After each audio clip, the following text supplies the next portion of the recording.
Chapter चालू किया था कंज्यूमर प्रोटेक्शन एक्ट, ये कौन से ईयर में आया है? 2019, ठीक है। इससे पहले 2086 1986 था, उसको हमने अमेंड कर लिया है। अब उसके साथ कुछ रेगुलेटरी फ्रेमवर्क थे, कुछ रूल्स और ऐड हुए हैं हर चीज के।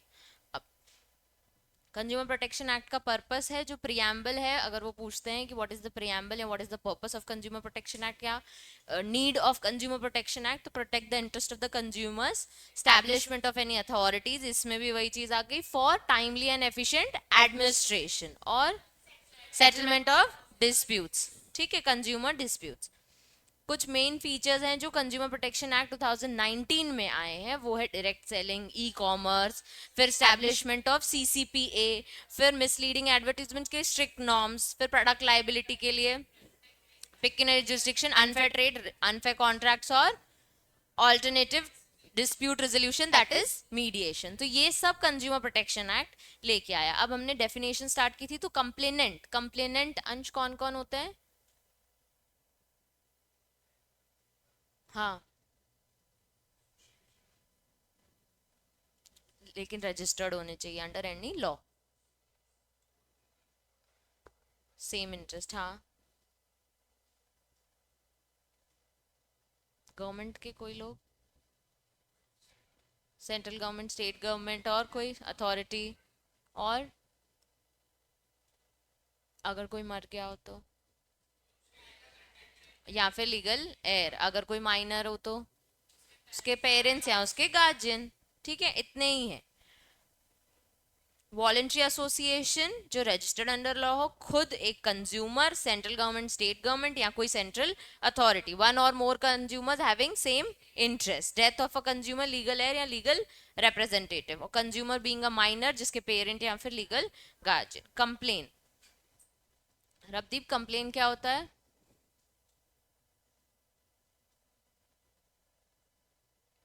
हिंदी में क्या होता है कंप्लेन करना?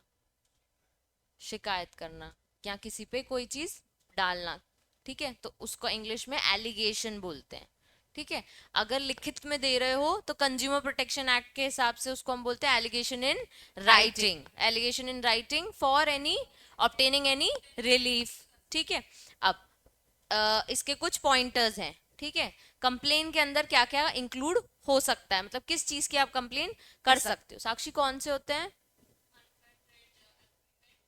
कॉन्ट्रैक्ट, हाँ।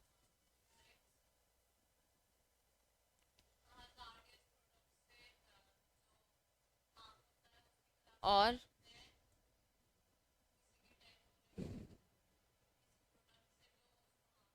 वो वही हो गया हजार्डियस प्रोडक्ट्स।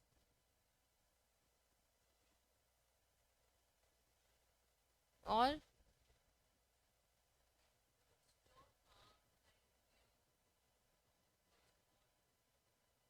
नहीं रिवाइज किया है हमने कंज्यूमर प्रोटेक्शन एक्ट, मतलब नहीं किया ना कल, थोड़ा बहुत अभी दो सेकंड पेज पे ही हैं हम, तो कितने पेज किए रिवाइज? सिर्फ पर्पस तक किया? तो ऊपर ऊपर से बेसिक कंप्लेन किस चीज की करोगी? खुद ऐसे ऐसे सोचो कि किस चीज की कंप्लेन करूंगी मैं। वो हो गया पॉइंट, और पॉइंट्स? पलक, डेफिशिएंसी हो, एक्सेस प्राइस पे हो। अब एक्सेस प्राइस के तीन पॉइंट्स थे भूमिका, एक्सेस प्राइस के तीन point, fixed under any law, display से ऊपर प्रोडक्ट पे जो डिस्प्लेड हो वो, और जो लिस्ट एग्जिबिट में हो, ठीक है जिया। और लास्ट के टू थ्री पॉइंट्स कुछ और भी थे, कोई भी टाइप की इंजरी अगर आपको दे रहे हो तो वो साक्षी ने बोल दिया, और कोई डिजीज हो रहा है आपको उससे, और आस्था लास्ट के क्या पॉइंट? प्रोडक्ट मैन्युफैक्चरर या प्रोडक्ट सेलर या प्रोड्यूसर के अगेंस्ट प्रोडक्ट लाइबिलिटी अगर कोई हो तो उसके अगेंस्ट आप कंप्लेन फाइल कर सकते हैं, ठीक है। अगर याद करना हो तो पहले एलिगेशन इन राइटिंग, जिसमें कंप्लेनेंट भेजता है फॉर ऑब्टेनिंग एनी रिलीफ, इसमें unfair contract, unfair trade practices या restrictive trade practices, first point. दूसरा, goods bought agreed to bought for किस, जिसमें कोई डिफेक्ट्स हो, सर्विसेज ली हो जिसमें कोई डेफिशिएंसी हो। फिर trader, service provider excess price पे दे रहा हो फिक्स बाय लॉ, या फिर डिस्प्लेड या फिर लिस्ट एग्जिबिट, फिर गुड्स जो कि हजार्डियस हो, सर्विसेज जो कि हजार्डियस हो towards the life and safety. उसके बाद फिर प्रोडक्ट लाइबिलिटी, लास्ट पॉइंट। चलो, कंज्यूमर। कंज्यूमर ताने, कंज्यूमर की डेफिनेशन कंज्यूमर प्रोटेक्शन एक्ट के अंदर क्या होती है?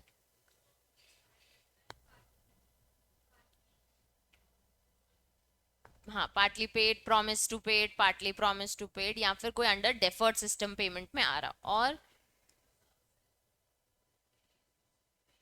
इसमें एक और पॉइंट याद रखना, इतना तुम लोगों को याद हो जाता है ना। इसमें एक और पॉइंट है कि अगर किसी और ने आपको ये प्रोडक्ट यूज करने के लिए दिया और आपने उसकी अप्रूवल से यूज करने के लिए लिया, मतलब खरीदा मैंने है, यूज आपने किया है, लेकिन मेरी अप्रूवल से किया है, तो आप भी कंज्यूमर हो। ठीक है। अगर इसको पॉइंट में बनाओगे तो फर्स्ट पॉइंट डेफर्ड पेमेंट तक हो गया। ठीक है। And includes any user of such goods. ठीक है।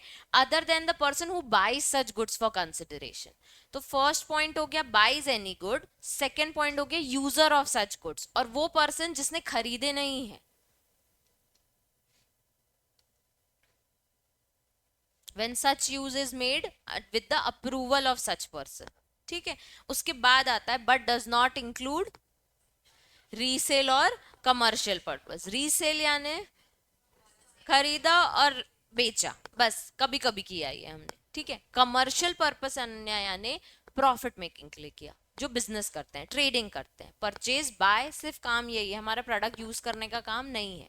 मैं फोन खरीदती हूँ और बेचती हूँ, मार्केट फोन खरीदती हूँ और बेचती हूँ, सिर्फ यही काम है। तो that is an commercial purpose, कि मेरा नीड ही यही है कि मैं उससे बिजनेस करती हूँ और उससे मैं प्रॉफिट अर्न करती हूँ। ठीक है।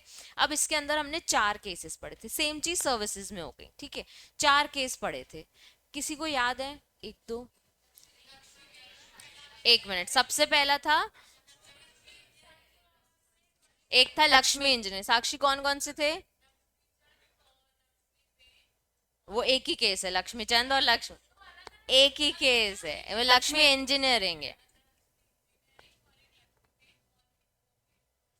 भूपेंद्र, और एक वो LIC वाली नरसम्मा। ठीक है।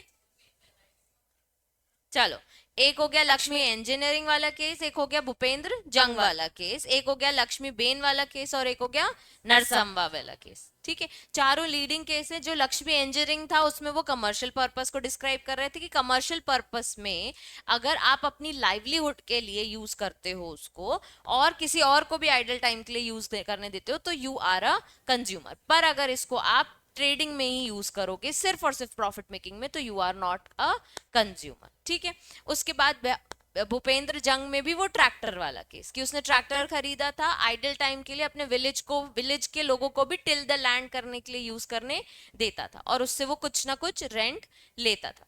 उसके बाद फिर नरसम्मा वाला केस, उसमें उसके हस्बैंड की डेथ हो गई थी, तो डिसीज्ड पर्सन की पॉलिसी का पैसा चाहिए, तो beneficiary is also a consumer. फिर लास्ट में लक्ष्मी चंद और लक्ष्मी बहन, उसमें tenant is not a consumer. क्यों सुप्रीम कोर्ट ने हेल्ड कर दिया था? क्योंकि अग्रीमेंट में रिपेयर, मेंटेनिंग और इन सब के खर्चों की बात नहीं लिखी थी। The rent coming is not for repairing, maintaining या cleaning, it is completely for staying.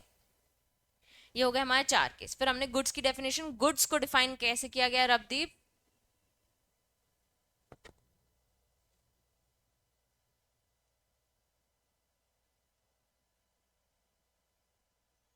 अभी जो मैंने 4 केस बताए वो बताओगे?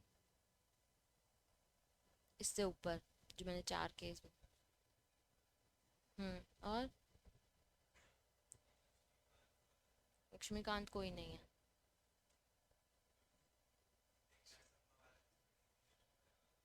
क्या था उसमें नरसम्मा वाले केस में? कौन जाता है? कहाँ ध्यान रहता है? बोथ ग्रुप्स दे रहे हैं ना हम, तो हमको तो हिंदी में ही केस नहीं पता है, हम इंग्लिश में कैसे लिखेंगे? कोई आदमी जाता है पॉलिसी लेने के लिए, हम घर पे नहीं पढ़ रहे हैं, क्लास में भी नहीं पढ़ रहे हैं, तो फिर कैसे होगा?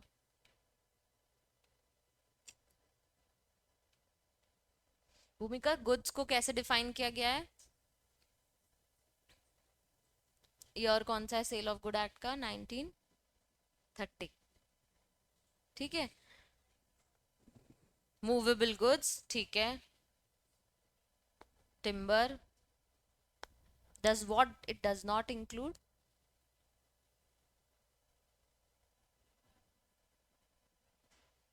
क्या जिया? मनी। ये दो चीजें वो इंक्लूड नहीं करता, तो सारे मूवेबल प्लस ये ग्रोइंग टिम्बर क्रॉप्स और ये सब, ठीक है, जो भी एक्सट्रैक्ट किया गया अपने लैंड से, plus it does not includes actionable claims और मनी। चलो, अब हम आ जाते हैं what are the consumer rights. तुम कंज्यूमर हो, ठीक है, क्या क्या राइट्स हैं तुम्हारे हिसाब से तुम्हारे पास? नंदिनी, नहीं पढ़ा था, मैं पूछ रही हूँ, जनरल पूछ रही हूँ कि तुम एक कंज्यूमर हो, क्या राइट्स है तुम अगर शॉप में कुछ लेने जाती हो तो? एक ये राइट है, और जब प्रोडक्ट लेने जाते हो तब क्या क्या राइट्स हैं? ठीक है, और कॉन्स्टिट्यूशन के हिसाब से क्या राइट्स हैं कंज्यूमर के पास? Right to be heard, right to be protected, right to be assured. तो जब राइट टू बी इंफॉर्मेशन, अगर आप कोई प्रोडक्ट लेने जा रहे हो तो उसका कंप्लीट यूज, उसको कब यूज करना है, जैसे मेडिसिन भी लेने जाते हो तो आपके पास राइट है कि वो आपको पूरा बताएं। इसमें उसमें उसमें भी क्लियरली लिख दिया जाता है कि छोटे बच्चों के लिए यूज में नहीं है, उनसे दूर रखो, ये क्लियरली लिख दिया जाता है, keep it away from a children 2 to 3 years ऐसे। अब right to be protected, right to be inform तुमने बताया, राइट टू बी अश्योर्ड तुमने बताया, राइट टू बी हर्ड तुमने बताया, राइट टू सीक रिड्रेसल भी तुमने बताया कि हम कंप्लेन फाइल कर सकते हैं, और right to be consumer awareness. ठीक है, ये हो गया हमारे कंज्यूमर राइट्स। उन्होंने बहुत इजी तरीके से दिया है, protection against marketing of goods, product of services which are hazardous to life and property. मतलब हमको क्लियरली स्पेसिफाई करो कि ये ऐसा करने से हमको ये हार्म हो सकता है। ठीक है, right to be informed about the quality, quantity, potency, purity, standard, price of goods, product and services as the case may be, as to protect the consumer against the unfair trade practice। आप consumer को उसके बारे में सब कुछ बताओ, ठीक है, उसकी क्वालिटी, क्वांटिटी, गारंटी, वारंटी, जो भी होता है वो हमारा राइट है कि आप हमें पूरा उसका डिस्क्रिप्शन दो। Right to be assured wherever possible access to variety of goods, product और सर्विसेज एट कॉम्पिटिटिव प्राइस। ये नहीं तो ये नहीं तो ये भी आपका एक राइट है कि वो आपको इन्फॉर्म करे। ठीक है, right to be heard and assured the consumer interest will receive due consideration at appropriate forum. मतलब जिस चीज का वो पैसा दे रहा है उसके बदले में उसको उसका कंसिडरेशन भी मिलेगा। अगर वो कंसिडरेशन दे रहा है तो सामने वाला भी उसको उसका वर्थ वाली चीज दे। Right to seek redressal against unfair trade practice, restrictive trade practice और अनसर्कुलस एक्सप्लॉयटेशन ऑफ कंज्यूमर्स। कुछ भी तरीके का हार्म वाली चीज आप उसको नहीं दो। अब ये जो अनफेयर ट्रेड प्रैक्टिस और रिस्ट्रिक्टिव, ये दोनों डिफरेंट चीजें हैं। ठीक है, रिड्रेसल मतलब मुझे ये इसका सोल्यूशन चाहिए, रीड एड्रेस करो मेरे कंप्लेन को। ठीक है, तो अगर ग्रीवियंस है, ग्रीवियंस यानी आप किसी चीज के अगेंस्ट हो, ठीक है, तो उसको री एड्रेस किया जाए। ठीक है, अब राइट टू कंज्यूमर अवेयरनेस मैं बता रही थी, अनफेयर और रिस्ट्रिक्टिव ट्रेड प्रैक्टिस, ये दो चीजें, एक अनफेयर ट्रेड प्रैक्टिस और एक रिस्ट्रिक्टिव। अब अनफेयर समझते हो क्या होता है? अनफेयर जैसे कल हम डिस्कस कर रहे थे कि अगर वो आपको बोल रहे हैं कि ये एक चिप्स का पैकेट है जो अब 25 रुपीज का, इसमें हमने 50% 20% एक्स्ट्रा हमने फिल किया, जबकि उसमें अभी भी वही क्वांटिटी है जो 20% की है। ठीक है, आपको बोला जाता है, अभी पूरी डेफिनेशन है अनफेयर कि आपको बोला जाता है कि ये वाला प्रोडक्ट खरीदो, इसके बदले आपको प्राइज मिलेगा, ठीक है, या लॉटरी लग जाएगी आपकी। तो आपने वो खरीद लिया और आपकी लॉटरी नहीं लगी, और अगर लग भी गई लॉटरी तो आपको लॉटरी का गिफ्ट नहीं मिला या जो भी अमाउंट मिलना चाहिए था। तो ये अनफेयर ट्रेड प्रैक्टिस है कि आपको गुमराह किया जाता है, आपको मिसलीड किया जाता है, आपके साथ झूठ बोला जाता है, आपको कोई ऐसी चीजें दिखाई जाती हैं, छुपाई जाती हैं, कोई कोई अगर प्रोडक्ट में डिफेक्ट है तो वो छुपाना या फिर ओपनली ऐसा कुछ दिखाना जिससे आप अट्रैक्ट हो, पर एक्चुअल में आपको वो नहीं देना, that is unfair trade practice. Restrictive trade practice में आ जाते हैं कि हम कहीं ना कहीं आपको एक तो एक्सेस प्राइस चार्ज कर रहे हैं, ठीक है, दूसरा ये जो हम लिमिट कर लेते हैं प्रोडक्शन की, और फिर नेक्स्ट लेवल पे हम प्रोडक्शन करके आपको बोलते हैं हाई प्राइस पे दो, ये सब रिस्ट्रिक्टिव में कवर होता है। और आपको हम बता रहे हैं, अनफेयर में भी आता है, रिस्ट्रिक्टिव में भी, कि अरे वो प्रोडक्ट बेकार है, ये वाला प्रोडक्ट ले लो, ये बहुत अच्छा, और ये करते हैं वो लोग, पर अगर वो स्मार्टली बोल रहे हैं तो ठीक है, लेकिन वो आपको जान मूझ के कर रहे हैं तो वो सब अनफेयर ट्रेड प्रैक्टिस में कवर हो जाता है। तो कहीं पे भी आपको ऐसा लगे तो आप कंप्लेन फाइल कर सकते हो। तो हमारे पास हो गए informed, protected, assured, heard, seek redressal और कंज्यूमर अवेयरनेस, सीक्रेट रेसल यानी अगर कहीं पे कुछ गलती हो तो हम उसके अगेंस्ट अपने आप कंप्लेन फाइल कर सके। अब आ जाते हैं डिफेक्ट और डेफिशिएंसी। अब ये दोनों की डेफिनेशन इसलिए इंपॉर्टेंट है, सपोज वो तुम्हें कोई गुड्स का केस दे दे, ठीक है, कोई गुड्स का केस दे दे जिसमें डिफेक्ट है, ठीक है, तो तुम्हें बताना पड़ेगा कि दिस इज नॉट एक्सेप्टेबल, ठीक है, ये गुड्स डिफेक्टिव है, इसके अगेंस्ट हम कंप्लेन फाइल कर सकते हैं। तो डिफेक्ट डिफेक्ट कैसे है, अब आप ये कैसे जस्टिफाई करोगे कि ये गुड डिफेक्टिव है? तुम्हें पता है कि मैम वो टूटा हुआ था, मैम उसमें स्क्रैच था, मैम उसमें वो प्रोडक्ट सही नहीं था, वो फटा हुआ था। अब इसी को इंग्लिश में लिखना है कि कोई भी चीज का फॉल्ट, इम्परफेक्शन या शॉर्टकमिंग, इसको हम बोलते हैं डिफेक्ट। कोई भी चीज का फॉल्ट, शॉर्टकमिंग या इनपरफेक्शन, ये तीन चीजें अगर हैं किसी प्रोडक्ट में तो उसमें क्या है, शॉर्टकमिंग्स। यानी कि अगर आपको बोल दिया गया कि यार ये ले जाओ, एक के साथ एक फ्री और एक ही दिया, ठीक है, या फिर प्रोडक्ट सिंपल, प्रोडक्ट 90 केजीज का चाहिए था आपको, 80 केजीज का पकड़ा दिया, शॉर्ट कमिंग भाई हमको तो 90 केजी का चाहिए। केक्स वाले बोलते हैं 1 किलो का बनेगा, 1 किलो का केक बनेगा, क्या पता वो 900 ग्राम्स का हो, 800 ग्राम्स का, हम जाके मेजर नहीं करते हैं, हम सिर्फ कॉल पे या जोमेटो पे कहीं पे भी ऑर्डर दे देते हैं, हमें नहीं पता वो एक्चुअल में 1 केजी का है भी कि नहीं, ठीक है। तो ये शॉर्ट कमिंग्स हो गई। और फॉल्ट और इम्परफेक्शन, इनपरफेक्शन यानी स्क्रैचेस वगैरह हो गए, ठीक है। फॉल्ट यानी गलत प्रोडक्ट दे दिया, जो ऑनलाइन ऑर्डर करते हैं कलर ब्लू चूज किया और येलो आ गया, दैट इज द फॉल्ट, ठीक है। तो ये डिफेक्ट है। जब तुम मिंत्रा से या फिर ऐसे ऑनलाइन प्रोडक्ट्स खरीदते हो और रिटर्न करते हो तो क्वेश्चंस आते हैं कि किस रीजन से आप रिटर्न कर रहे हो, तो उसमें रहता है द प्रोडक्ट वाज डिफेक्टिव, या size was too small, size was too high, these are the reasons. तो डिफेक्टिव में यही चीज आती है कि आपने जो प्रोडक्ट भेजा था वो ना आके कोई और आ गया है, ठीक है। इन क्वालिटी, अब ये सारी चीजें किस में है, क्वालिटी में है, क्वांटिटी में है, पोटेंसी में है, प्योरिटी में है, स्टैंडर्ड में है, which is required to be maintain by or under any law for time being in force. मतलब आप चावल बना रहे हो, ठीक है, आप कोई भी खाने का आइटम बना रहे हो तो आप फसाई एक्ट में और भी एक्ट्स में कवर हो चुके हो, ठीक है। अब आपके अंदर एक ऑलरेडी रूल्स और रेगुलेशंस आ गए हैं कि आपको ये कंप्लाई करना है व्हेन यू आर मैन्युफैक्चरिंग या producing some of the food products. तो अब वो आपने कंप्लाई करना है, एक चीज। दूसरा, उसमें लिखा है कि best standard, best quality, best quantity, ये सब प्योरिटी पोटेंसी आपको फॉलो करनी है, ठीक है। अब जब उन्होंने वो लॉ फॉलो नहीं किया तो उसमें आ जाएगा कि इस प्रोडक्ट में फॉल्ट, इम्परफेक्शन या शॉर्टकमिंग्स हैं इन क्वालिटी, क्वांटिटी, स्टैंडर्ड, जो उनको एज पर लॉ मेंटेन करने चाहिए थे। अब ये इसलिए बताया है, सपोज मैंने ये माइक खरीदा, ठीक है, अब मुझे ये माइक नहीं पसंद आ रहा है, मुझे लग रहा है क्या घटिया क्वालिटी का है ये वो, पर ये मुझे लग रहा है ना, एज पर लॉ उन्होंने क्वालिटी मेंटेन की है, इसकी जो भी प्राइस होगी उसके हिसाब से, उसके स्टैंडर्ड के हिसाब से ये परफेक्ट माइक है, मुझे इसकी क्वालिटी नहीं अच्छी लग रही, तो ये डिफेक्ट मेरे लिए है, बस एक्चुअल में प्रोडक्ट में डिफेक्ट नहीं है, ठीक है, क्योंकि उसने लॉ को कंप्लाई किया गया है। अब कल को आप बोल दो कि यार ये मार्कर्स जो तुम लोग यूज करते हो, हाइलाइटर्स, ये हमें नहीं मजा आ रहा है यार, ये वैसा हाईलाइट नहीं दे रहे हैं जैसा हमको चाहिए, तो ये तुम्हारा ओपिनियन है, उन्होंने एज पर लॉ सही मटेरियल का सही हाइलाइटर बना के रखा है, ठीक है। इसलिए उन्होंने मेंशन कर दिया एनी फॉल्ट, imperfection या shortcoming in quality, standard, potency, priority, जो कि एक लॉ के हिसाब से उनको मेंटेन करनी थी, वो उन्होंने नहीं करी है, ठीक है। Under any contract express or employed as claimed by the trader in any manner whatsoever in relation to any goods, products or expressive defective shall be constructed accordingly। या तो आपने वो लॉ मेंटेन नहीं किया, या तो हमने जो अग्रीमेंट किया था, ठीक है, जो भी हमने अग्रीमेंट किया था कि हमको ऐसा प्रोडक्ट बना के दो, वो उन्होंने नहीं बना के दिया, ठीक है। क्लेम्ड बाय द ट्रेडर, जो ट्रेडर है जो बेच रहा है उसने क्लेम किया था कि मैं इतना बेस्ट क्वालिटी का आपको दूंगा अग्रीमेंट में, ठीक है, अग्रीमेंट में उसने क्लेम कर दिया था कि मैं इतना आपको दूंगा, ठीक है। अब ये हो गया डिफेक्ट। अब आ जाते हैं डेफिशिएंसी। जब डिफेक्ट की बात करते हैं तो गुड्स की बात करते हैं, और जब डेफिशिएंसी की बात करते हैं तो सर्विसेज की। तो जब डिफेक्ट्स है तो वहाँ एग्जाम्पल तुम्हें जब भी एग्जाम में कोट करना तुम लिख दो राइस, क्योंकि उसी में क्वालिटी, क्वांटिटी, पोटेंसी सब उसमें एक बार में कवर होगा, ठीक है। कि राइस की केजीज कम दे दी, राइस की क्वालिटी कम दे दी, राइस का स्टैंडर्ड कम दे दिया, राइस उतने पोटेंसी के नहीं है जो हमें अफेक्ट, मतलब बेटर हेल्थ दे सके, राइस उतने प्योरिटी के नहीं है, तो एग्जाम्पल हो गया राइस। जब डेफिशिएंसी का आता है तो लिख लो CA, CS या मेन एग्जाम्पल डॉक्टर, ठीक है, ये लोग आपको सर्विसेज देते हैं। अब डेफिशिएंसी में फॉल्ट, इम्परफेक्शन,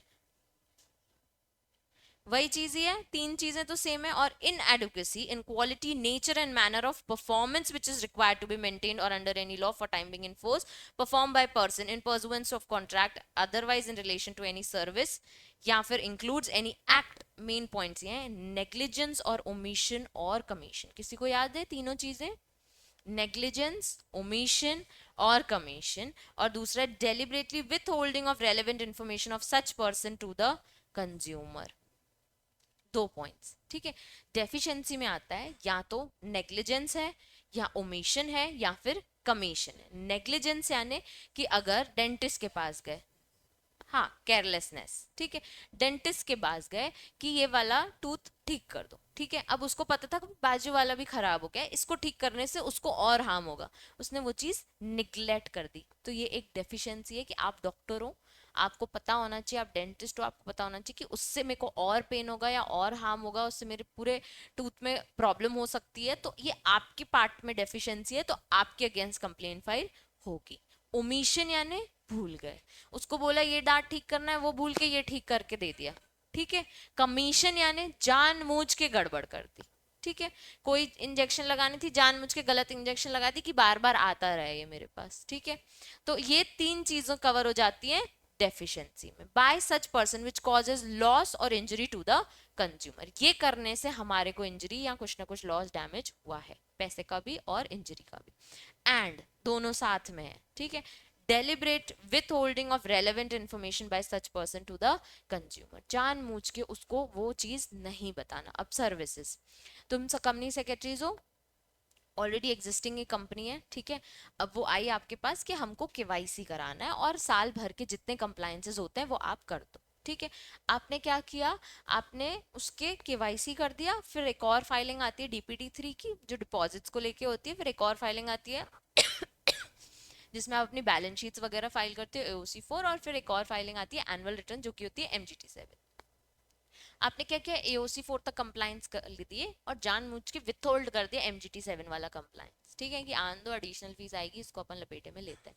अब आपने मेन इन्फॉर्मेशन कि सर एनुअल फाइलिंग में 4 फॉर्म्स होते हैं, ठीक है, एग्जाम्पल दे रही हूँ, एनुअल फाइलिंग में 4 फॉर्म्स होते हैं, उसको जानबूझ के थर्ड फोर्थ फॉर्म की बात नहीं बताई, ठीक है। उसने कहीं और से सुनी, टाइम आ गया कि ये भी फाइल करना होता है, उसकी एडिशनल फीस भी लगी और आपने और एक्स्ट्रा चार्ज लिया। आपने पहले एनुअल फाइलिंग के तो 10-20 हज़ार 25 हज़ार ले लिए होंगे, ठीक है, अब वो एक अलग फॉर्म के आपने 10 हज़ार और ले लिए उससे। जानबूझ के डेलिबरेटली कोई इंफॉर्मेशन उससे छुपाना भी एक डेफिशिएंसी का पार्ट है, ठीक है। अब इसको प्रूफ कौन करेगा कि उसने जानबूझ के किया है? आप अपने पॉइंट रखोगे, वो अपने पॉइंट रखेगा, तो दोनों साइड से रिटन स्टेटमेंट्स और एप्लीकेशन दोनों साइड से जाती है, फिर जिसकी जज को बेटर बात लगे। अब ऑब्वियस है, तुम कंपनी सेक्रेटरी हो, तुमको पता है कि इतना होता है, तो क्लियर कट समझ आ रहा है कि डेलिबरेटली आपने वो इन्फॉर्मेशन उससे छुपाई है और उसकी वो फाइलिंग नहीं करवाई। तो डेफिशिएंसी में वर्ड याद रखना है, फॉल्ट, इम्परफेक्शन, शॉर्टकमिंग और एक और इनएडिक्वेसी। इन इन अब आगे इन quality, nature and manner of performance, जो कि एक अंडर एनी लॉ आपको करने थे, ठीक है। इसके अंदर 2 पॉइंट्स होते हैं, कौन कौन से? एक तो एक्ट ऑफ नेग्लिजेंस, दूसरा withholding of any information. अगर negligence, omission, commission to cause any loss or injury to the person, और deliberately withholding or information by such person. दोनों इंपॉर्टेंट डेफिनेशन, जैसे कंज्यूमर इंपॉर्टेंट थी वैसे defect और deficiency important है। अब जैसे तुम्हारे को विडो वाला केस आ गया, ठीक है, तो वो तो बेनिफिशियरी का था। सपोज डेफिशिएंसी का कोई केस आ गया कि कंज्यूमर है उसके साथ डेफिश, तो कंज्यूमर की डेफिनेशन, फिर डेफिनेशन डेफिशिएंसी की भी डेफिनेशन कि इसमें एक्ट ऑफ नेग्लिजेंस भी हुआ है डॉक्टर के साइड से, या फिर डेलिबरेटली उसने विथहोल्ड, तो ये डेफिशिएंसी है, ही कैन कंप्लेन या she can complain against the doctor, ठीक है। By the end of the act हम थोड़े केसेस भी सॉल्व कर लेंगे। चलो आ गए हम restrictive trade practices. Restrictive trade practice means a trade practice which tend to about manipulation of price, ठीक है, और इट्स कंडीशन और डिलीवरी और affect flow of supplies in the market relations of goods and services in such manner as to impose the consumer unjustified cost and restriction shall include. मैंने कहा था वो जो हाई प्राइस कर लेते हैं या प्रोडक्शन, तो रिस्ट्रिक्टिव ट्रेड प्रैक्टिस में याद रखना मैनिपुलेशन ऑफ प्राइस, ठीक है, जानबूझ के अनजस्ट कॉस्ट आपसे चार्ज करने की कोशिश वो करते हैं। Delay beyond the period agree to by a trader in supply of such goods or providing the services which has led or likely to lead to raise in price। जानबूझ के आपने डिले किया, ठीक है, और जैसे ही प्राइस बढ़ी अब तब सप्लाई कर दिया, तो आप उसको ऑटोमेटिकली हाई प्राइस आपको पे करना पड़ेगा। तो ये रिस्ट्रिक्टिव ट्रेड प्रैक्टिस में कवर हो गए। Any trade practice which requires a consumer to buy, hire or avail any goods as the case may be services as a condition precedent for buying, hiring, availing other goods or services। इसका मतलब है कि जब भी आप कोई भी consumer को कोई गुड्स बेच रहे हो या फिर कोई सर्विसेज, तो एक कंडीशन प्रेसिडेंट लगा दे रहे हो कि सर ये गुड बाय करने में या ये सर्विसेज अवेल करने के साथ साथ आपको ये भी खरीदना पड़ेगा, या फिर उल्टा कि या तो आप मुझसे ये माल ले लो तो ही मैं आपको ये माल दूंगा। तो एक कंडीशन लगा दी आपने उसके। और बहुत सिंपल एग्जांपल है, इससे शादी करोगे तो ही प्रोडक्ट दूंगा, ठीक है, जो हमने अनहैपनिंग और कंटिजेंट जो एग्जाम्पल्स पढ़े हैं। तो कोई ना कोई आप उसको रिस्ट्रिक्टिव ट्रेड प्रैक्टिस कि भाई मेरे को तेरे से खरीदना, मेरे को रॉ मटेरियल किसी और से खरीदना है, वो बोलेगा नहीं मुझसे ये भी खरीदो और ये भी खरीदो तो ही मैं तुम्हें ये आइटम दूंगा। तो ये रिस्ट्रिक्टिव ट्रेड प्रैक्टिसेस में कवर हो जाते, जैसे हमारे टाई एंड अरेंजमेंट वाली चीजें थी, पर वो पर्टिकुलर कंज्यूमर के साथ थी, ये इसमें प्रॉपर ट्रेडर सेलर सबके सबको इंक्लूड कर रहे हैं वो। हाँ जी।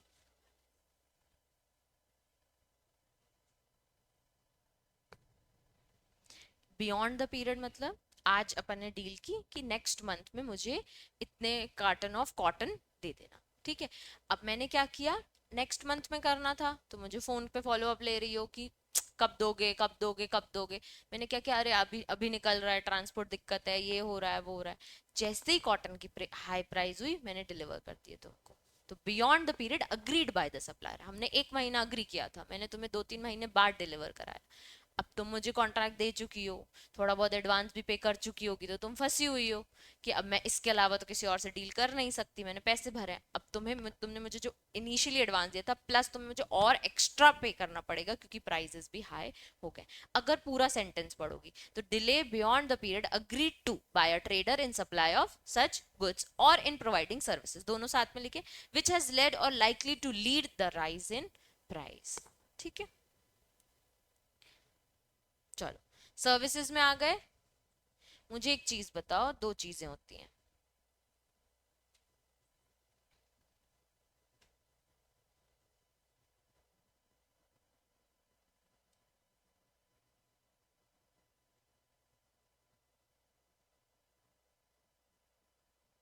इन दोनों में क्या डिफरेंस है, एक में ऑफ है एक में फॉर है, एक एक करके बताना, सब सोच लो पहले, ठीक है, मुझे भीड़ चाल में आंसर नहीं चाहिए।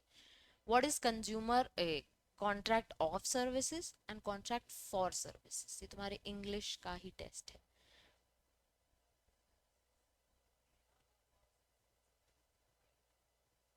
ऑफ में सर्विसेज प्रोवाइड करना और फॉर में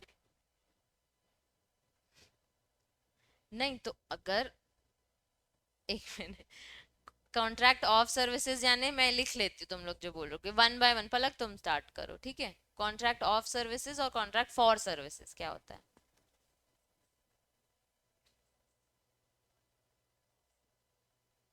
यहाँ पे लिखूं देना और यहाँ पे लिखूं सर्विसेज देना, ठीक है। सॉरी, हम बात कर रहे हैं सर्विसेज की डेफिनेशन की, ठीक है। अब इसमें दो टाइप के सर्विसेज आते हैं, कॉन्ट्रैक्ट ऑफ सर्विस और कॉन्ट्रैक्ट फॉर सर्विस। अब भूमिका ये देना लेना आएगा, सब इसी में अग्री कर रहे हो क्या अब, ठीक है। तो भूमिका को एग्जाम्पल देना, व्हाट इज सर्विसेज देना एंड व्हाट इज सर्विसेज लेना, ये तो उसने इंग्लिश का हिंदी कर दिया। तो व्हाट इज सर्विसेज देना एंड व्हाट इज सर्विसेज लेना। हाँ तो क्या एग्जाम्पल है इसमें, लिखूं? डॉक्टर और सीएस लिखूं, ठीक है, और साक्षी सलोन, ठीक है, और सब इधर ही आएंगे। तो फॉर सर्विसेज में क्या आएगा? सलान यहाँ जाएगा क्योंकि सर्विस ले रहे हैं हम जाके। तो यहाँ जाके सर्विस नहीं ले रहे हैं क्या हम डॉक्टर से? एक मिनट, एक मिनट, एक मिनट, यहाँ पे रेस्टोरेंट यहाँ आएगा अंश, तो यहाँ जाके मैं क्या कर रही हूँ? खाना ले रही हूँ जाके, तो वो लोग दे नहीं रहे हैं क्या सर्विसेज? तो वो कॉन्ट्रैक्ट, अच्छा, मैं रेस्टोरेंट जाऊंगी, खाना खाऊंगी, मैं बोलूंगी अपना कॉन्ट्रैक्ट फॉर सर्विस है, वो बोलेगा नहीं अपना कॉन्ट्रैक्ट ऑफ सर्विसेज है।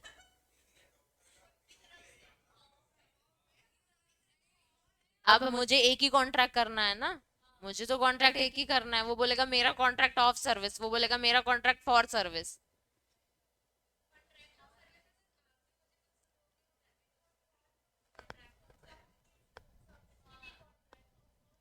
किसमें? हाँ, सर्विस के लिए कॉन्ट्रैक्ट। एक मिनट, हाँ,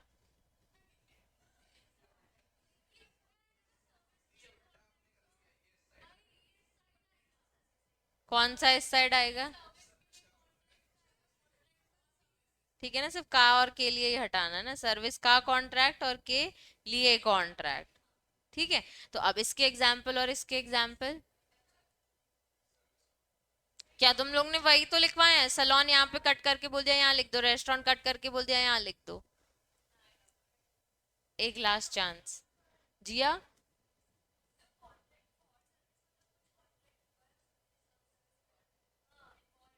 तो ये जैसे हमने एग्जाम्पल्स देखे हैं, तो ये कॉन्ट्रैक्ट फॉर सर्विस है कि कॉन्ट्रैक्ट ऑफ सर्विस है?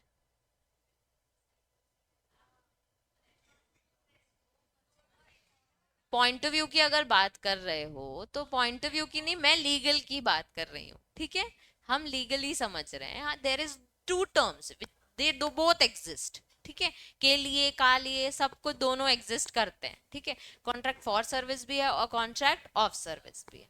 अभी तुम लोग को चलो जो समझ आया, अब अगर डेफिशिएंसी होती है इन सर्विसेज में, तो सर्विस की डेफिनेशन में कौन सी इंक्लूड होगी?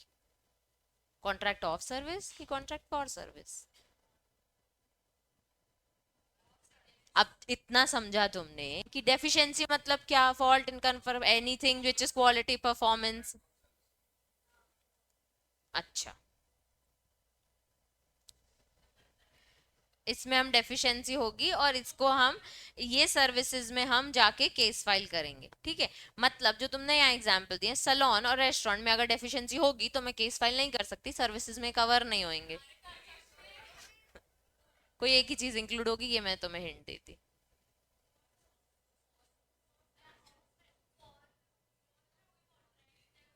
अब मैं बता रही हूँ, ठीक है? मुझे तुम ये बताओ, हम्म, तुमने इसका जो भी हिंदी बोला है ना वो ठीक है, सर्विस के लिए, सर्विस का लिए, सब कुछ ठीक है। मुझे एक बात बताओ, ये जो एम्प्लॉयर और एम्प्लॉय का रिलेशन है, ठीक है, प्रिंसिपल एजेंट का रिलेशन है, ट्रेनर और ट्रेनी का रिलेशन है, चलो ये तो इसी के लिए काम करेगा, मास्टर सर्वेंट का रिलेशन है,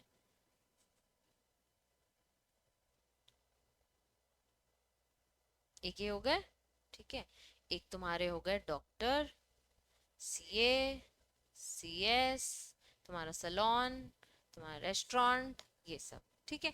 अब ये एम्प्लॉय है, एम्प्लॉयर को सर्विस देता है अपने लीडर को, एजेंट प्रिंसिपल के लिए ही काम करता है, ट्रेनर ट्रेनी ट्रेनर के लिए ही, सर्विस सर्वेंट मास्टर के लिए, ठीक है? ये इसको सर्विस देता है, उसके ये इसको पैसे देता है, ये हो जाते हैं contract of service.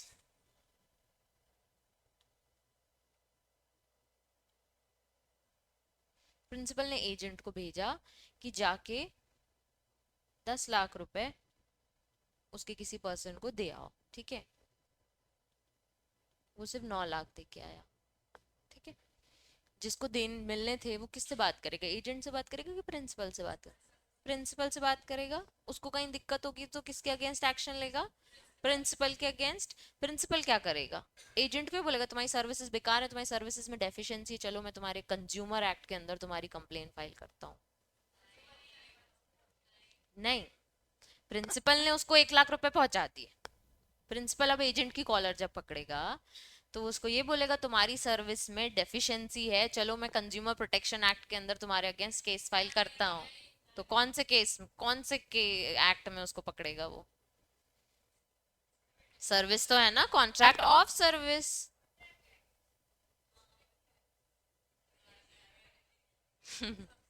Strict liability is the case, और मतलब कंज्यूमर प्रोटेक्शन एक्ट के हिसाब से तुम्हारे हिसाब से नहीं आएगा ना उस एक्ट के अंदर। ये कंज्यूमर नहीं है ना, एम्प्लॉयर एम्प्लॉय का कंज्यूमर नहीं है। कंपनी में आज कोई नुकसान होता है और हम जो कंपनी के लिए काम करते हैं तो डायरेक्टर ही लाइबल होते हैं ना, हमारे ऊपर थोड़ी लाइबिलिटी आती है।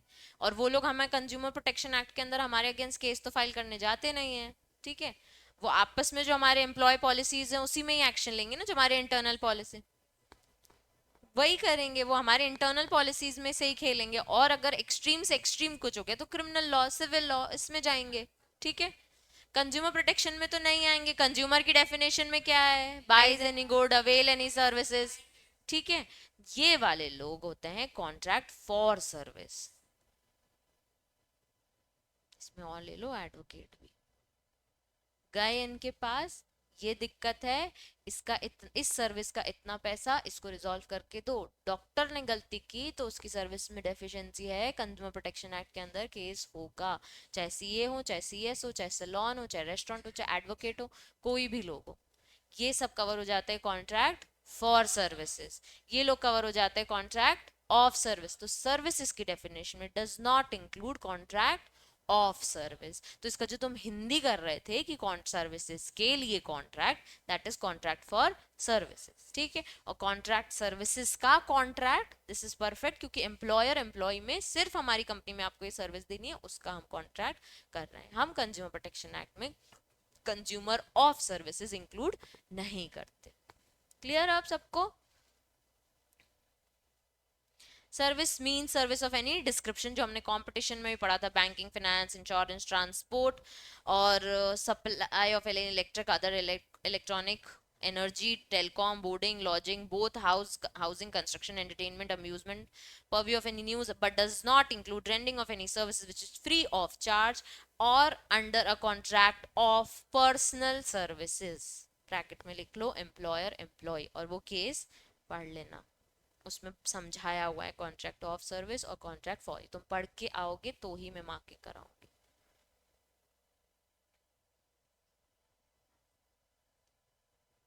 हाँ, वो मैं भेज दूंगी, एक वीकेंड दे दो।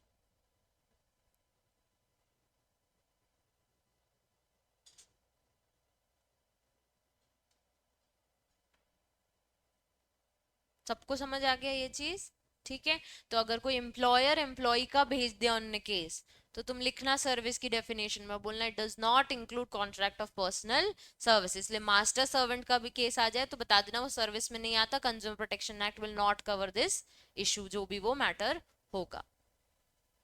अब हम आ जाते हैं अनफेयर ट्रेड प्रैक्टिस। ठीक है, ये भी बड़ा सा इंटरेस्टिंग है, एक एक पॉइंट को बस समझना है, काफी सारे पॉइंट्स हैं। ठीक है, चलो, अनफेयर ट्रेड प्रैक्टिस के हम बस कुछ एग्जांपल्स डिस्कस करेंगे, पर one by one with pointer करेंगे। सारे पॉइंटर्स वो तुमको लिखने को नहीं पूछेंगे।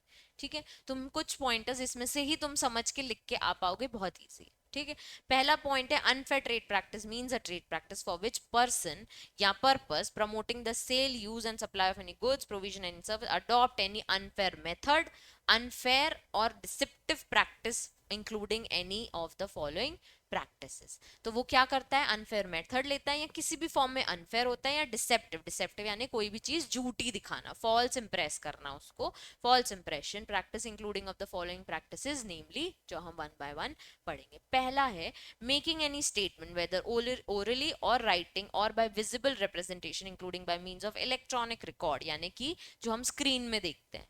ठीक है, तो आपने क्या किया? विजिबल रिप्रेजेंट किया, या बोल के, या कहीं लिख के, या फिर दिखा के स्क्रीन में। False represent the goods of a particular standard, quality, quantity, grade, composition, style और मॉडल। टूथपेस्ट का ऐड, फॉल्स इंप्रेजमेंट की ये यूज करोगे तो दांत वाइट हो जाएंगे। ठीक है, यही बेस्ट है, ऐसे सब लोग नहीं बोल सकते। ठीक है, जो एक्टर्स की जैसे दिखाते हैं। तो अगर अक्षय कुमार कोई चीज बोल रहा है कि ये बेस्ट है, तो हमारा ट्रस्ट हो सकता है की बीइंग हेल्दी, अगर कोई हेल्दी प्रोडक्ट को वो प्रमोट करेगा तो हमको लगेगा कि हाँ ये सही में बेस्ट है और हम उस चीज को ले सकते, तो वो यही नहीं बोल सकते कि ये बेस्ट है। आपको नहीं पता क्या बेस्ट है, तो आप उसका फॉल्स रिप्रेजेंटेशन नहीं करो। तो कोई भी स्टैंडर्ड क्वालिटी या फिर quantity, grade, composition, style, model, किसी भी फॉर्म में आप उसको फॉल्स रिप्रेजेंट नहीं करो। अब आप स्क्रीन में दिखा रहे हो कि एक अच्छी सुंदर सी बॉटल है ऑफ शैम्पू, लेकिन जब आप उसको ऑर्डर कर रहे हो तो वो अलग से एकदम लोकल प्लेन बेसिक बॉटल आ रही है। तो आपने क्या सोचा कि यार ये तो बहुत अच्छा आएगा, ब्यूटीफुल सा है, रखने में अच्छा लगेगा ये वो, पर एक्चुअल में वो वैसी नहीं है। ठीक है, फॉल्स रिप्रेजेंटेशन। और ऐसा कई बार पहले ऐसा होता था, ऑनलाइन जो दिखाते थे वो प्रोडक्ट एज इट इज नहीं आता था, अब वो वीडियोस भी डालने लग गए कि देख लो इतना ये सब परफेक्शन आएगा, क्योंकि लोगों ने एक्शन लेना चालू कर दिया है। ठीक है, फर्स्ट पॉइंट सबको समझ आ गया। Second, false represent the services of particular standard or grade. Same चीज सर्विसेज में, falsely represent any rebuilt, second hand, renovated, recondition or old goods as new goods. अब टायर्स के साथ ऐसा बहुत होता है, खराब टायर्स को वो क्या करते हैं, जो लोकल पीपल है, हाँ, रीबिल्ड कर देते हैं और लोकली सेल करते हैं। अब अगर उसमें वो एमआरएफ का टैग लगा दे तो गलत हो जाएगा। ठीक है, आप ये नहीं करो, आप अपना अपना लोकल बेचो कि लोकल टायर है, हमने इसको रीबिल्ड किया, ये सेकंड हैंड है वो ठीक है। सेकंड हैंड को आप फर्स्ट हैंड बनाने की कोशिश करोगे कोई किसी ब्रांड का स्टिकर वगैरह लगा के या जो भी उसका टैग वगैरह लगा के, तो वो अनफेयर ट्रेड प्रैक्टिस में कवर हो जाएगा। तो फॉल्सली क्या कर रहे हो आप, कोई भी चीज रीबिल्ड करो, सेकंड हैंड बेचो, पर उसको फर्स्ट हैंड रिप्रेजेंट मत करो। इवन थर्ड हैंड को भी सेकंड हैंड रिप्रेजेंट मत करो। फर्स्ट थर्ड सब कॉपीज मिलती हैं तो आप उसको बता दो, और आजकल बताते हैं कि मैम ये सेकंड कॉपी है, थर्ड कॉपी है, क्लियरली बताते हैं। ठीक है, फिर represent that the goods or services, sponsorship, approval, performance characteristics, accessories, use और benefits of such goods or services do not have.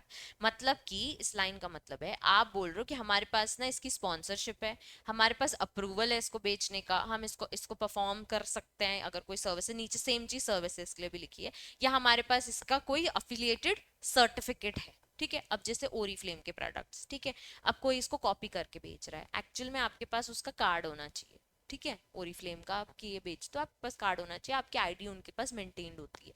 या अर्बन क्लैब की सर्विसेज लेते हो आप, तो देखा करो वो कपड़े भी अर्बन क्लैब के ही पहन के आते हैं, उनके पास उनकी आईडी होती है, फोन में दिख जाएगी। या फिर आपके जो एक्वागार्ड वगैरह बनाने वाले होते हैं उनके पास भी आईडी होती है। अब वो आए दिन आते रहते हैं एक्वागार्ड वाले क्लीनिंग के लिए, चेक करने के लिए पानी का, तो अब वो लोगों की आईडी जरूर चेक करना। अब वो फॉल्स ही रिप्रेजेंट करेंगे, नहीं नहीं हमारे पास अप्रूवल है, हमारे पास अफिलिएशन है, हम तो ये गुड्स बेच सकते हैं आपको, हम एक्वागार्ड आपको बेचने आए हैं या हम आपको ये सर्विस देने आए हैं, तो वो गलत है। आप अगर आपके पास वो चीज नहीं है तो, और आप फॉल्स ही क्या रिप्रेजेंट करो, हमारे पास है, तो फेक आईडी क्रिएट करके आप बोल रहे हो कि हमारे पास ये चीज का अप्रूवल है, या हमारे पास इस चीज का अफिलिएशन है, या हमारे पास इस चीज की स्पॉन्सरशिप है, पर एक्चुअल में आपके पास नहीं है। ठीक है, दोनों चीज, दोनों डी और ई, एक सर्विसेज के लिए अप्रूवल अफिलिएशन है और एक गुड्स के लिए। F, make a false misleading represent concerning the need or usefulness of goods and services। सर्दी की दवाई देके बोल रहे हैं कि अरे इससे तो बुखार ठीक हो ही जाएगा आपका, अब वो तो सर्दी की दवाई है ना, फॉल्स ही रिप्रेजेंट करो कि आपको बुखार की दवाई चाहिए ना, वो हमारे पास नहीं, ये ले जाओ इससे आपका बुखार ठीक हो जाए, जबकि वो है किस चीज की, सर्दी। तो फॉल्स ही रिप्रेजेंट कर रहे हो कि तुम्हारा इससे काम हो जाएगा, पर एक्चुअल में उससे अपना काम नहीं होगा। Gives the public any warranty guarantee of the performance। What is the difference between warranty and guarantee?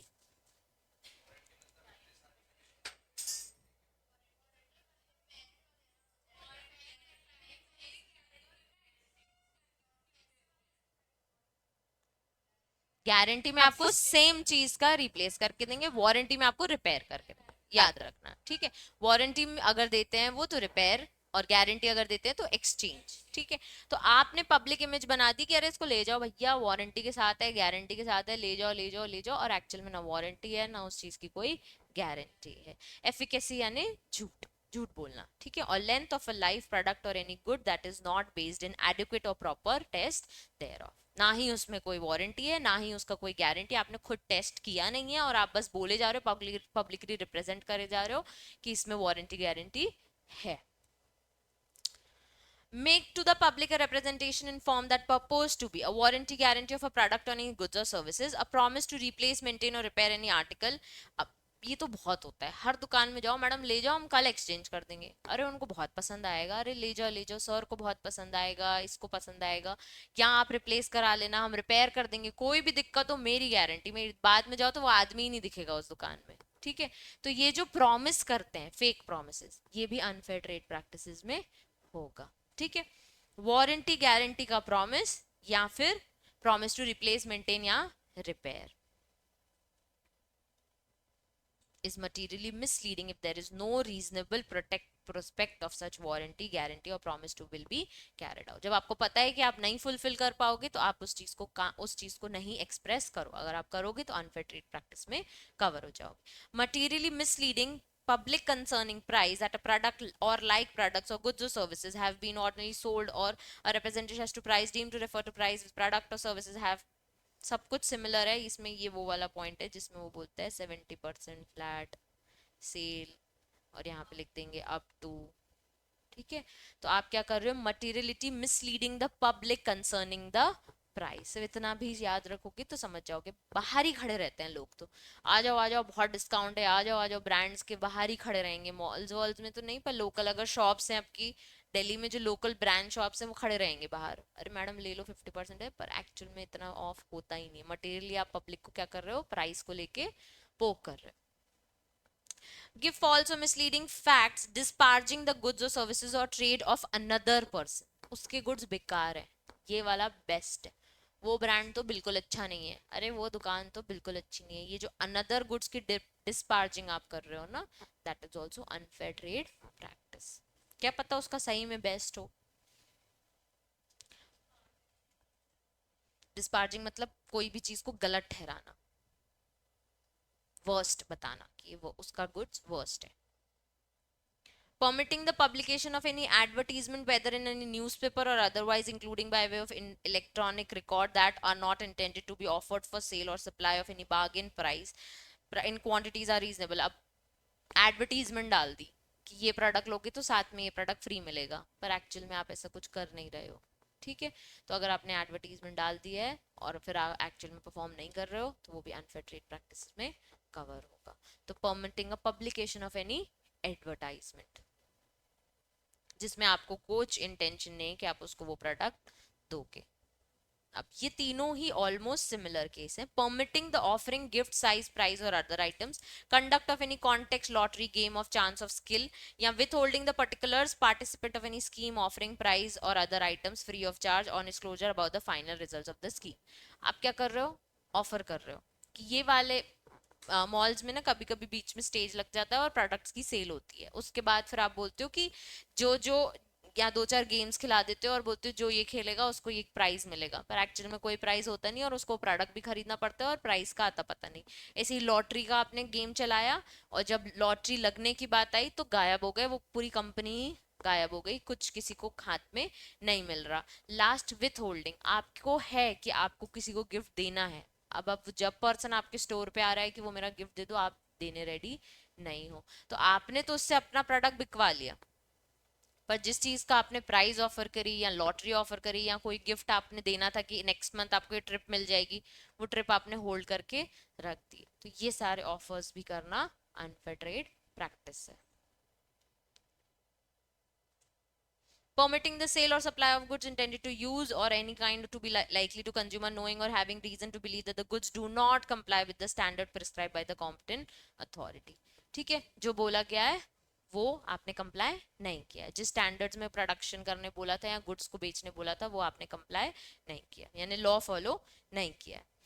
permitting the hoarding or destruction of goods or refusal to sell the goods or make them available for sale, ये वो लोग जो हमने competition में देखा था वहां मैंने लिख दिया वेयर हाउस स्टॉक, मतलब क्या करते हैं इसमें लोग, स्टॉक जमा करके रखते जैसे ही उनको लगता है कि अब इसकी, हाँ, जैसे डिमांड का दिक्कत होती है तो उनको लगता है कि यार जैसे डिमांड बढ़ेगी ना तब मैं वेयर हाउस से कराऊंगा और प्राइस भी बढ़ा दूं, तो जानबूझ के जो होर्डिंग और डिस्ट्रक्शन है, होर्डिंग और डिस्ट्रक्शन मतलब चीजों को छुपा के रख देना, ठीक है, गायब कर देना, डिस्ट्रक्ट कर देना वो चीजों को, फिर उसकी जब डिमांड आएगी तब हाई प्राइस पे बेचेंगे।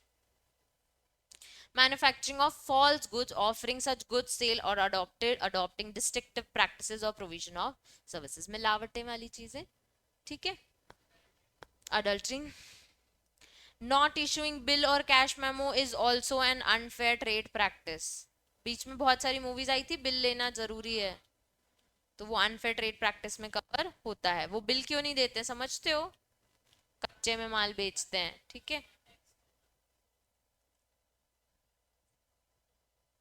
refusing after selling goods or rendering services to take back or withdraw deceptive यही डिफेक्टिव गुड्स. आपने बोला था कि आप वापस ले लोगे, पर अब डिफेक्टिव है तो आप तब भी वापस नहीं ले रहे, या फिर जनरली भी आप कोई चीज लेके आए क्रॉकरी वगैरह और घर आए तो वो टूटी हुई थी तो अब वो वापस लेने के लिए मना कर रहे हैं. This is also unfair trade practice. Disclosing of any personal information. Restaurant में जाते हैं फीडबैक देने तो उसमें सारी पर्सनल इन्फॉर्मेशन मेंशन होती है, मार्केट में फैला दे पूरा डेटा, वो भी एक अनफेयर ट्रेड प्रैक्टिस है.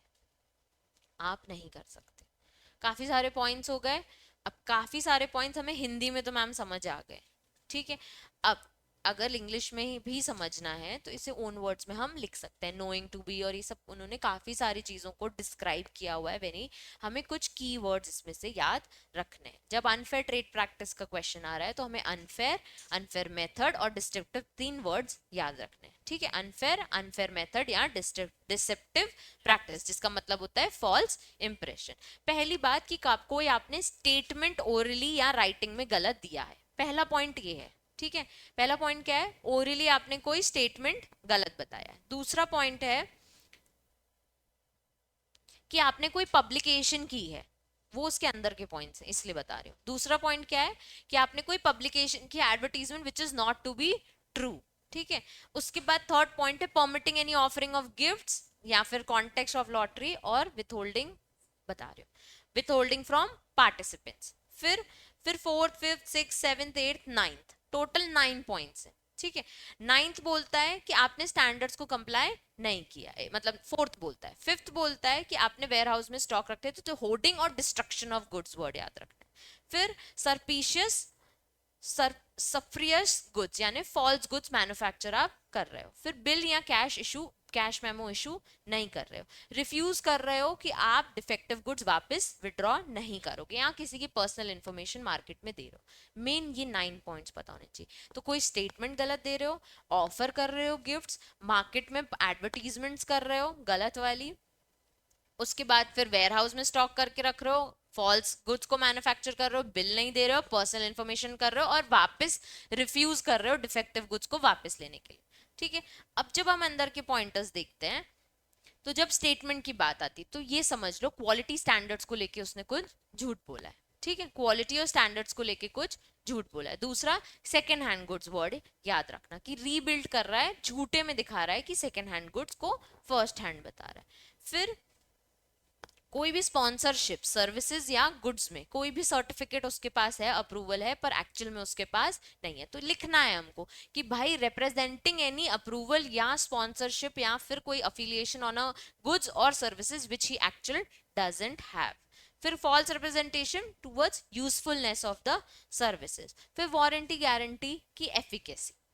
फिर एच में है कि पर्पोर्ट्स, वही वापस वारंटी गारंटी का पॉइंट. और फिर मिसलीडिंग मटीरियली कंसर्निंग प्राइस को लेके आपको मिसलीड कर रहा है, या फिर disparaging goods of any another person. Permitting the publication of advertisement, इसका मतलब है कि पब्लिश में मतलब आज था, इसका मतलब है कि एडवर्टीजमेंट में आप दिखा रहे हो कि ये कौन सा थर्ड, हाँ, कि ऑफर कर रहे हो गिफ्ट्स प्राइस पर एक्चुअल में दे नहीं रहे हो.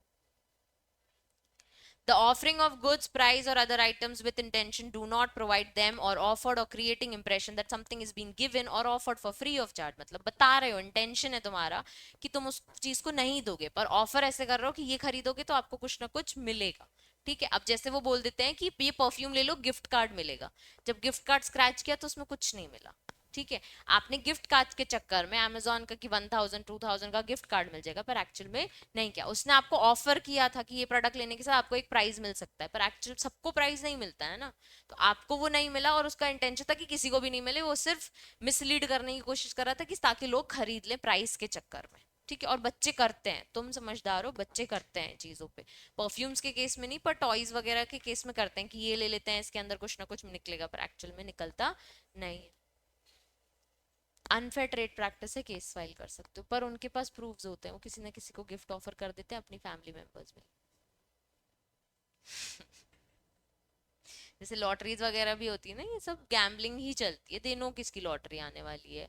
बहुत बहुत टाइम ऐसा ही होता है, कुछ ही लोग हैं जो जेन्युइनली लॉटरी खिलाते होंगे, तो फिर वो अपने ही फैमिली मेंबर्स में ही करवा लेते हैं।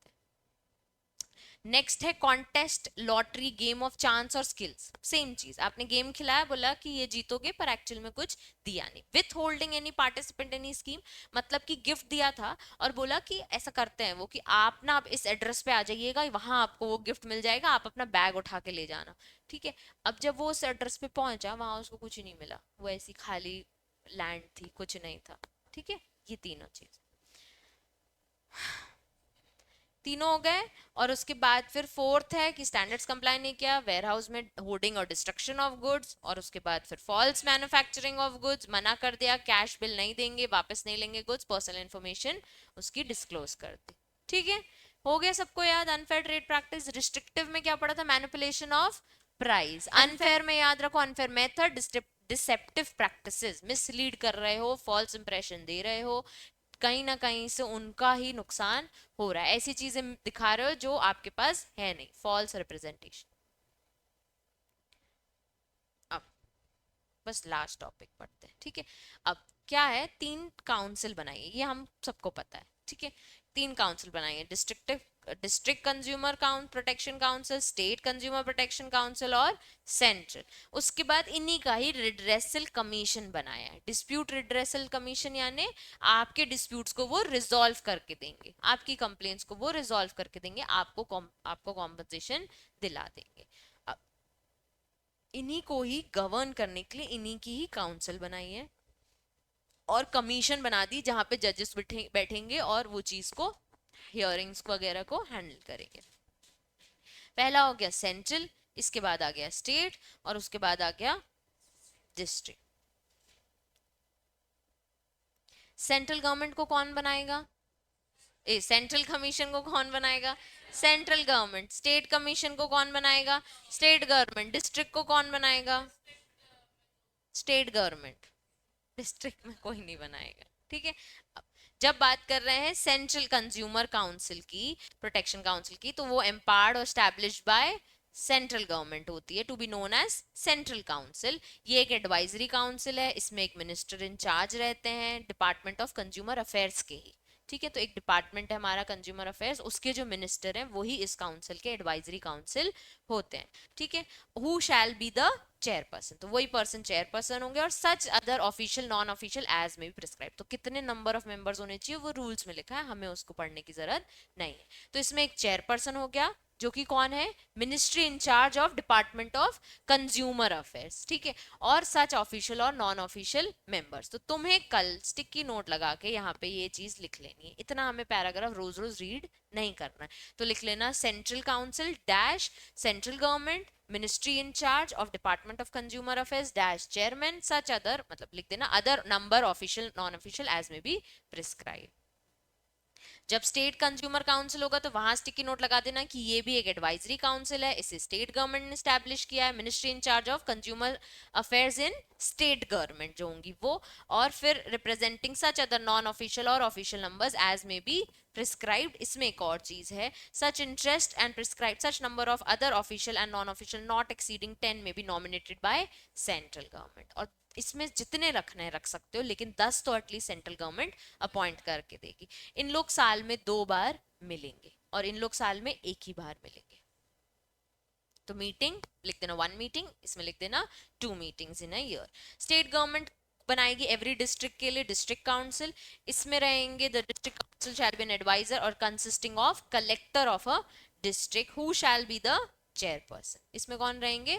कलेक्टर। उसमें उन दोनों में कौन थे? Minister in charge of consumer, department of consumer affairs जो सेंट्रल गवर्नमेंट का, डिपार्टमेंट ऑफ कंज्यूमर्स जो स्टेट गवर्नमेंट का, और इसमें कलेक्टर। इसमें भी such other official non official members as may be prescribe, ये भी साल में 2 बार मिले।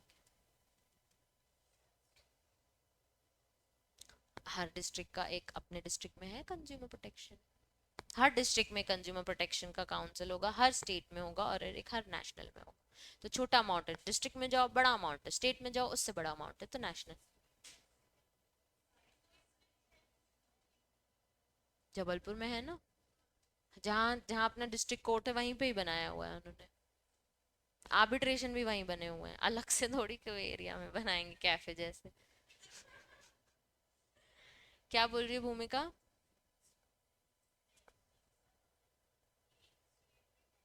मेंबर्स ना, हाँ एक स्टेट में कितने भी हो सकते हैं मेंबर्स। अब जैसे, लेकिन अगर जैसे अपने स्टेट का कंज्यूमर काउंसिल इंदौर में या भोपाल में, ठीक है, अब अगर यहाँ पे बनाना है तो वहां आप 15-20 लोग रखो, लेकिन 10 लोग सेंट्रल गवर्नमेंट से आपको देंगे, ठीक है। हाँ, और एक चेयरपर्सन आपका होना चाहिए, तो हर डिस्ट्रिक्ट में एक चेयरपर्सन, और जितने लोग डालने हो, 2 डालने हो, 5 डालने हो, 10 डालने हो, एज में भी प्रिस्क्राइब, वो रूल्स में प्रिस्क्राइब। अब हमने एक टॉपिक पढ़ा था सीसीपीए, ठीक है, अलग से एक काउंसिल बनाई हुई है, अथॉरिटी बनाई हुई है जो इस पूरे एक्ट को गवर्न करती है। तो कंफ्यूज मत होना, सेंट्रल काउंसिल, स्टेट काउंसिल और डिस्ट्रिक्ट काउंसिल है डिफरेंट थिंग। वो 3 काउंसिल हैं जो आपके डिस्प्यूट्स को रिड्रेस करते हैं, ठीक है। Establishment of consumer protection authority इस पूरे एक्ट को गवर्न करने के लिए आया है कि ये 3 काउंसिल भी ढंग से काम कर रही हैं कि नहीं कर रही हैं। इन 3 के ऊपर भी सुपेरियोरिटी ये बैठी है, CCPA. Section 10 empowers and central government ने बनाई है central consumer protection authority to be known as central authority to regulate the matter relation to violation of rights of a consumer, unfair trade practice, false and misleading advertisements prejudicial to the interest of public and consumers and to promote, protect, enforce the rights of a consumer as a class. तो ये लेके आए थे कि consumers के साथ कहीं से भी कोई भी अलग से कोई भी गलतियां किसी से नहीं हो सकता है कि डिस्प्यूट रेजोल्यूशन जो हमने रिड्रेसल कमीशन है वो भी कहीं ना कहीं मिल जाए, तो हम एक अथॉरिटी बना देते हैं कि इनके अगेंस्ट तो कोई कुछ कर ही नहीं सकता। तो आज की डेट में इन लोगों का इसलिए इतना भाव बढ़े हुए हैं कंज्यूमर्स के, और लोग हमारे पीछे इसलिए इतना भाग रहे हैं। तो ये violation against rights of a consumer, जो हमने 6-7 राइट्स पढ़े, उसका कोई वॉयलेशन करेगा तो उसके अगेंस्ट सीपीसी बैठा है, इंटरेस्ट ऑफ द कंज्यूमर के लिए बैठा है, कहीं ना कहीं उनके प्रमोशन, उनके राइट्स को प्रमोशन को करने के लिए भी सीसीपीए बैठा है। Central authority shell consist of एक chief commissioner, such other commissioners as may be prescribed to be appointed by central government to exercise the powers and discharge such functions. The headquarter of central authority shall be at a place of national capital of region, Delhi में है ये, and it is have a regional and other offices any other place in India as central government में decide. और भी छोटे छोटे branches चाहो तो बना सकते हो जहां सेंट्रल गवर्नमेंट को लगेगा। इसमें क्या होगा, एक चीफ कमिश्नर, उसमें कौन थे, मिनिस्ट्री इन चार्ज, तो कंफ्यूज मत होना। और इसको अपॉइंट कौन कर रहे हैं, सेंट्रल गवर्नमेंट में, इसका हेडक्वार्टर है दिल्ली में। इसके क्वालिफिकेशंस हैं, नोटिफिकेशन जो रूल्स में लिखा है उस हिसाब से इनके क्वालिफिकेशंस होने चाहिए, उसी मेथड से अपॉइंट होंगे ये, उसी मेथड से इनका अपॉइंटमेंट होगा, टर्म ऑफ ऑफिस रहेगा, सैलरी रहेगा, allowances, resignation, removal as per the rules. तो जैसा रूल में लिखा है वैसा हम करेंगे, जैसा गवर्नमेंट नोटिफाई करेगी। वैकेंसी, इसमें लिखा है not to invalidate the proceeding of central authority. कल जैसे आदर्श डिस्कस कर रहा था कि डायरेक्टर चला गया तो भी वो इस चीज के लिए लाइबल रहेगा, तो ये लोग कह रहे हैं कि अगर कोई कोई एक पर्सन है, ठीक है, वो अपॉइंट हो गया, ठीक है, अब वो गलती से अपॉइंट हुआ है, अब उसको बोला कि हो गए 6 महीने, बोला अरे तुम तो गलत बंदे अपॉइंट हो गए थे, तुम यहाँ से जाओ। अब उस 6 महीने में उसने जो जो एक्शंस लिए होंगे ना, हम उसको इनवैलिडेट नहीं करेंगे, हम उसको एक्सेप्ट करेंगे, ठीक है, उसने जो जो डिसीजंस लिए हैं लेट इट बी, ठीक है। तो vacancy not to invalid the proceedings of central authority. No act or proceeding of shall be invalid merely by reason any vacancy, defect or in constitution of central authority. की गलती गलत authority बन गई, any defect in appointment of any person acting as chief commissioner or commissioner, any illegality in the procedure of central authority not affecting the merits of a case. तो उन्होंने कोई जो जो एक्शंस लिए हम उसको इनवैलिडेट नहीं करेंगे, या तो उनके अपॉइंटमेंट में दिक्कत है, सेंट्रल अथॉरिटी के फॉर्म होने में दिक्कत है, चीफ कमिश्नर के अपॉइंट होने में दिक्कत है, या फिर कोई भी इरेगुलरिटी आ गई during the procedure. Appointment of officers, experts, professional other employees of central authority, जैसे हमने डीजी का पढ़ा था ना कि उसको और जितनी सेक्रेटरी चाहिए, तो अब ये जो कमिश्नर हैं और अदर कमिश्नर, चीफ कमिश्नर्स और अदर कमिश्नर, इनको अगर चाहिए कोई एक्सपर्ट्स, कोई अदर ऑफिसर्स, कोई प्रोफेशनल्स या कोई एम्प्लॉयज, तो सेंट्रल गवर्नमेंट इनको सब लाके देगी। तो deals with the appointment of these persons. Central government shall provide the central authority such number of officers employees as is considered necessary. Such उनकी salaries भी सब central government decide करेगी. May engage procedures specified by regulation such as the number of experts, professional integrity, ability, जिनके पास वही सारे subjects का knowledge हो, पर इसमें include कर दिया है consumer rights and welfare. For consumer policy, law, medicine, food safety, health, engineering, product safety, commerce, economics, public affairs, administration as deems necessary. थोड़े subject difference है.